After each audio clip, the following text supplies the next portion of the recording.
The story of the long-running Naga freedom struggle and peace movement that picked up pace with the efforts of Prime Ministers, from P.V. Narasimha Rao to Narendra Modi.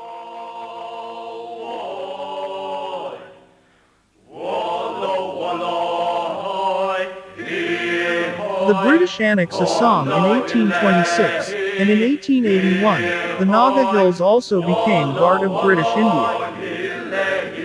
The first sign of Naga resistance was seen in the formation of the Naga Club in 1918, which told the Simon Commission in 1929 to leave us alone to determine for ourselves, as in ancient times. In 1946, the Naga National Council (NNC) came into existence, under the leadership of Angami Zabu Fiza, and declared Nagaland an independent state, on August 14, 1947. The NNC resolved to establish a sovereign Naga state, and conducted a referendum in 1951, in which 99% supported an independent Naga nation.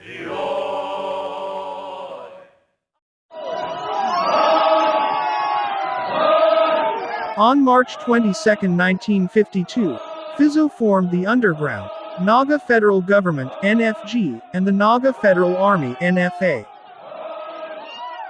The Government of India sent in the army to crush the insurgency, and in 1958, enacted the Armed Forces Special Powers Act in the region.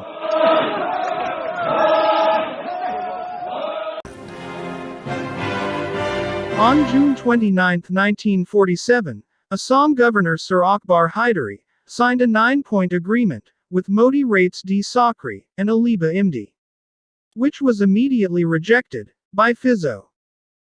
The Naga Hills district of Assam was upgraded to a state in 1963 by also adding the Dwin Sang track. In April next year, Jai Prakash Narain, Assam Chief Minister Bimala Prasad, and revering Michael Scott formed a peace mission, and got the government and NNC to sign an agreement to suspend operations.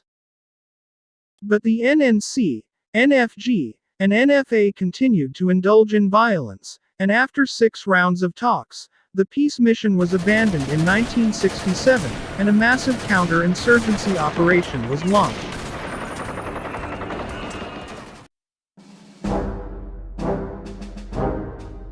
On November 11, 1975, the government got a section of NNC leaders to sign the Shillong Accord, under which this section of NNC and NFG agreed to give up arms. A group of about 140 members, led by Dengkeling Niva, who were at that time in China, refused to accept the Shillong Accord, and formed the National Socialist Council of Nagaland, NSCN, in 1980. Maiwa also had Isak Chishi Su and SS Kaplank with him. In 1988, the NSCN split into 2 groups, that is NSCNIM and NSCNK, after a violent clash.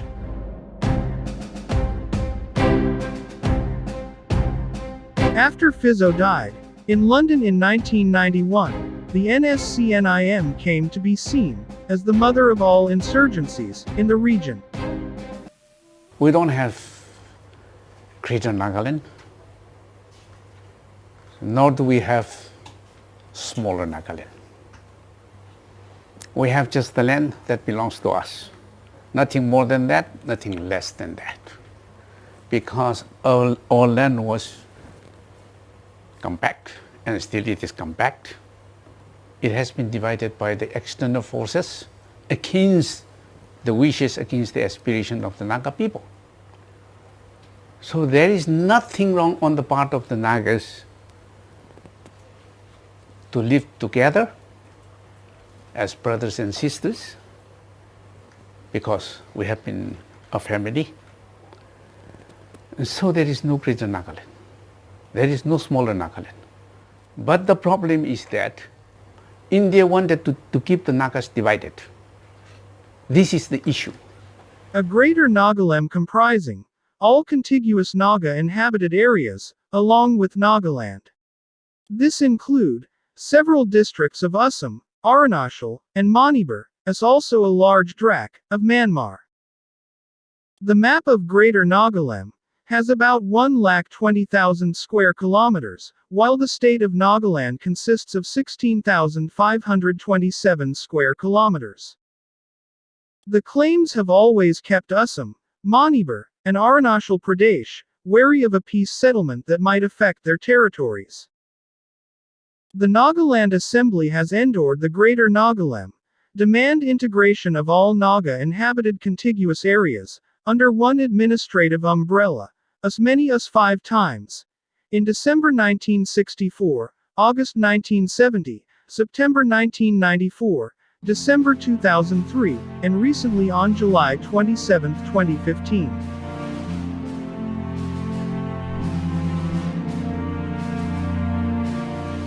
Maiwa, Su, and other top NSCNIM leaders escaped to Thailand in the early 1990s. While Nagaland Governor M.M. Thomas, a church leader from Kerala, extracted the first positive response from the NSCNIM, Prime Minister P.V. Narasimha Rao met Maiwa, Su, and others in Paris, on June 15, 1995. In November 1995, then MOS Home Rajesh Pilot met them in Bangkok.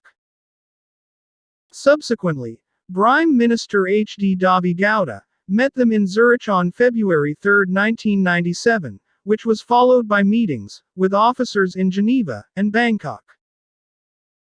Prime Minister Atal Bihari Vajpayee met them in Paris on September 30, 1998.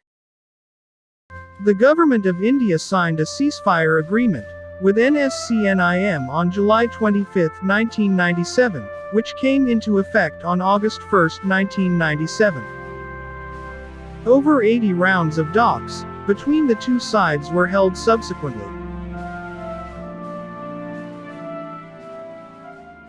For the NSCNIM, the Modi government continues from where Vajpayee left. The RSS's Northeast veteran P.B. Acharya was the Nagaland governor and Joint Intelligence Committee chairman. R.N. Ravi, with his IB background, was an old Northeast hand.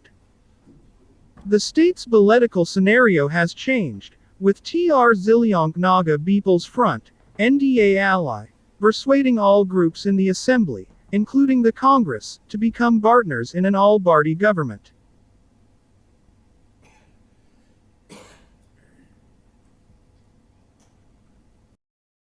Leaders cutting across party lines have preferred to wait and watch. Nobody in these 3 states would allow even an inch of their land to be added to a Greater Nagaland, if all the term is part of the accord. In March 2015, SS Kaplang abrogated the ceasefire he had signed in 2001 and was sure to oppose the accord.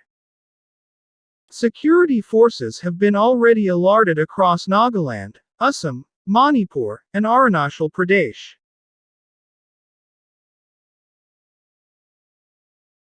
Ami Laga Baai, Aroboy Nikan. Ami Nagaland di Matia Karoni, Beshi Kushi Bai Sadei. My dear brothers and sisters, I am very happy to be amid you, on the soil of Nagaland. This was Atal Bihari Vajpayee, opening his speech at a public reception in Kohima on October 28, 2003. He went on to speak about the unique history of the Nagas, and especially the NSCNIM, have always remembered. Neither Indira Gandhi nor Rajiv Gandhi ever visited Kohima as Prime Minister. A visit by Jawaharlal Nehru had witnessed an embarrassing spectacle of 5,000 Nagas turning their backs on the Prime Minister after he rejected the demand for a sovereign Nagaland on March 30, 1953. Whether heaven falls or India goes to pieces and blood runs red in the country, I don't care. Whether I'm here or for that matter, any other body comes in, I don't care. Nagas will not be allowed to become independent. Morarji Desai and H.D. Devi Gowda traveled to Kohima, but neither of them is remembered with the fondness that the Nagas have for Vajpayee. The first NDA Prime Minister not only recognized the unique history of the Nagas, but also admitted that mistakes had been committed and lamented the unnecessary spilling of blood in the state. It is true that of all the states in India, Nagaland has a unique history. We are sensitive to this historical fact, Vajpayee said in his speech. But this uniqueness has in no way diminished the spirit of patriotism among the Naga people. We have the inspiring examples of Badriat Jadu Nung, who became a martyr, and Rani Gaidinliu. Who can forget that in critical times of war, in 1962, 1965, and 1971, Naga underground organizations did not fire on the Indian Army. They show restraint. I would also like to acknowledge the sacrifices of Jawans from Nagaland during the Kargil War, he said.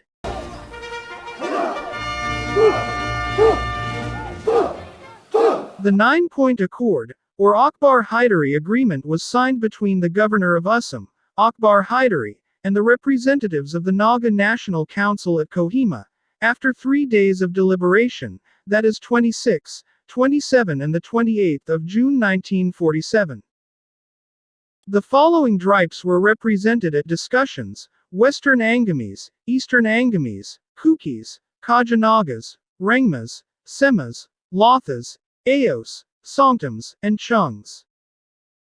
The preamble of the agreement was that the right of the Nagas to develop themselves, according to their freely expressed wishes, is recognized. The governor of Assam, as the agent of the government of the Indian Union, will have a special responsibility for a period of 10 years, to ensure the observance of the agreement. At the end of this period, the Naga Council will be asked whether they require the above agreement to be extended for a further period, or a new agreement, regarding the future of Naga people arrived at.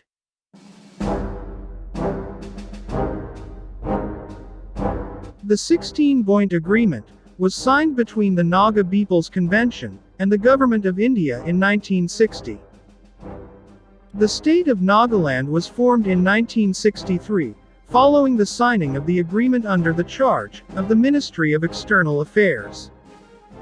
No act or law passed by the Union Parliament affecting the following provisions shall have legal force in the Nagaland, unless specially applied to it by a majority vote of the Nagaland Legislative Assembly: the religious or social practices of the Nagas, the customary laws and procedure, civil and criminal justice, so far as these concern decision, according to the Naga customary law. During this agreement, the delegation wished consolidation of contiguous Naga area to be placed on record. The Naga leaders expressed the view that other Nagas inhabiting contiguous areas should be enabled to join the new state. It was pointed out to them, on behalf of the Government of India, that Article 3 and 4 of the Constitution provided for increasing the area of any state, but it was not possible for the Government of India to make any commitment in this regard at this stage. In 1964, another round of ceasefire agreement was signed between the Naga outfit leaders of Federal Government of Nagaland (FGN) and Government of India, under the initiative of Nagaland Baptist Church Council (NBCC). Both FGN and the Centre agreed to end the armed conflict and sign ceasefire at the initiative of Nagaland Peace Mission, constituted by NBCC, comprising former Assam Chief Minister Bimala Prasad Chaliha, freedom fighter Jaya Prakash Narayan, and a clergyman from England, Reverend Michael Scott. The Government of India welcomes the steps intended to bring about peace in Nagaland, and with this object in view, they will depute representatives, with whom will be associated the representatives of the Government of Nagaland, to take part in talks with leaders of the underground. To facilitate these talks, and taking note of the letter of August 10, 1964, it has been ordered that with effect from September 6, 1964, and for a period thereafter of 1 month at present, the security forces will not undertake jungle operations, raiding of camps of the underground, patrolling beyond 1,000 yards of security post, searching of villages, aerial action, arrest, and imposition of labor by way of punishment. Operations will be suspended, as above on the understanding that the underground have accepted, that during this period, they will refrain from sniping and ambushing, imposition of fines, kidnapping and recruiting, sabotage activities, raiding and firing on security posts, towns and administrative centers, and moving with arms or in uniform in towns, villages and administrative centers, wherever there are security posts, and approaching within 1,000 yards of security post. Shillong Accord was signed between the Government of India Representative L.P. Singh, who was the Governor of Nagaland, and underground leaders, on November 11, 1975. In this accord, the representatives of the underground organizations convey their decision of their own volition to accept without condition the Constitution of India. It was agreed that the arms, now underground, would be brought out and deposited at appointed places. Details for giving effect of this agreement will be worked out between them and representatives of the government, the security forces, and members of the liaison committee. It was agreed that the representatives of the underground organizations should have reasonable time to formulate other issues for discussion, for final settlement. However, a group of about 140 members led by Thingalang Maiwa, who were in China, refused to accept the Shillong Accord, and formed the National Socialist Council of Nagaland, NSCN, in 1980. While the NNC began to fade up, and Phizo died in London in 1991, the NSCNIM came to be seen as the mother of all insurgencies in the region. The Government of India signed a ceasefire agreement with NSCNIM on July 25, 1997, which came into effect on August 1, 1997, and since then, has been engaged in peace negotiations. We have gathered here today for the signing of an accord between the Government of India and the National Socialist Council of Nagaland in the presence of the Honorable Prime Minister of India and witnessed by the Honorable Home Minister, the National Security Advisor, and the delegation of Naga leaders. On August 3, 2015, NSCNIM signed a framework agreement in the presence of Prime Minister Narendra Modi to find a permanent solution to the Naga issue. In August 2017, another armed umbrella outfit, Naga National Political Groups, NNPGs, joined the peace talks with the center. While the NNPGs want a solution for Nagas within Nagaland, on the other hand, the NSCNIM seeks integration of Naga inhabited areas beyond the geographical boundary of Nagaland.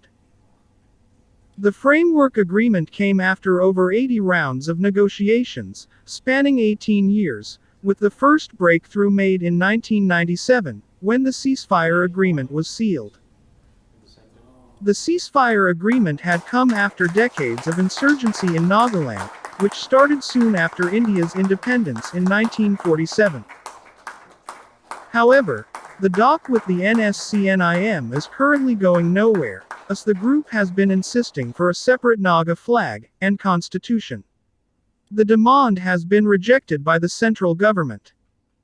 When will our Naga solution to be solved? Only time will tell us. But every Naga's attention remain on early solution, honorable and acceptable solution. Therefore, all the people of Nagaland should united, and fight for the justice we deserved. If not, then there is a strong chance that the Naga peace talk may soon become a story of missed opportunity. Thank you for watching. God bless Nagaland and Naga people.